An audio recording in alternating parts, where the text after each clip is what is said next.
It's a 90-foot trimaran, and the privilege of crewing was all for charity. Then he winked an aside to Nikki. Never ask a journalist to pay for anything. While Rook and Gilbert enthused about Aretha Franklin filling the Javits Convention Center with bridge over troubled water, it bought Heat time to gather herself from the Port Authority Commissioner's unexpected drop-in. She had not yet organized her questions, but had no desire to postpone and risk losing him to his busy schedule or wall of handlers. Then, behind his back, she spotted the murder board in plain view with the ink still drying on his name in big fat letters. "You know what?" she said, already steering him to the door. "We should go someplace we can speak more privately."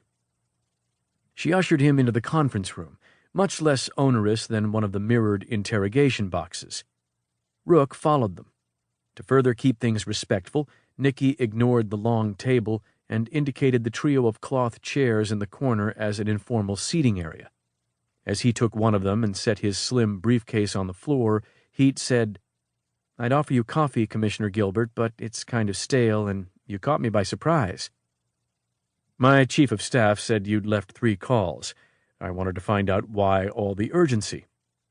"Not that I mind the personal visit, but it's kind of heroic." "I was on the Henry Hudson anyway, quite literally in the neighborhood, coming back from a disaster survey of the George Washington Bridge." Rook leaned forward. "Problem with the GWB?" "I should have said readiness survey. Reporters. Look, I know you work with Detective Heat from those first press articles you wrote about her. Impressive." "Thank you."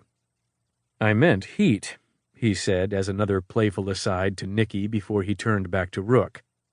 "But since you asked, as chair of security and operations, I am charged to make sure all bridges, tunnels, airports, seaports, rails, and other Port Authority assets are ready in the event we get hit by this Sandy." Nikki flashed on the GMA update she'd seen that morning. "That thing all the way down around Nicaragua?"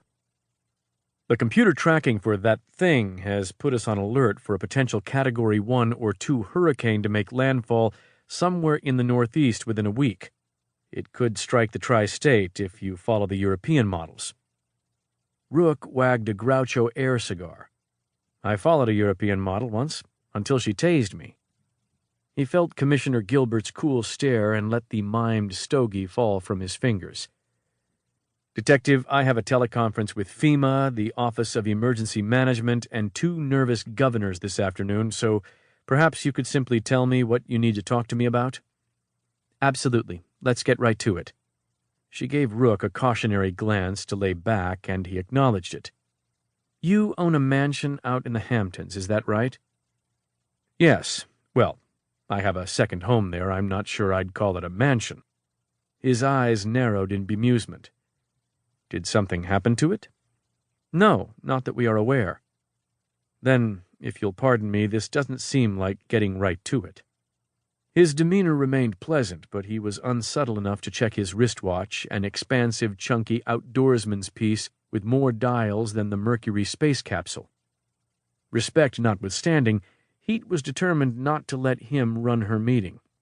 She wanted to know how the address and private phone number of a man of his stature ended up bookmarking a wad of cash hidden in the floor of a poor immigrant's flophouse.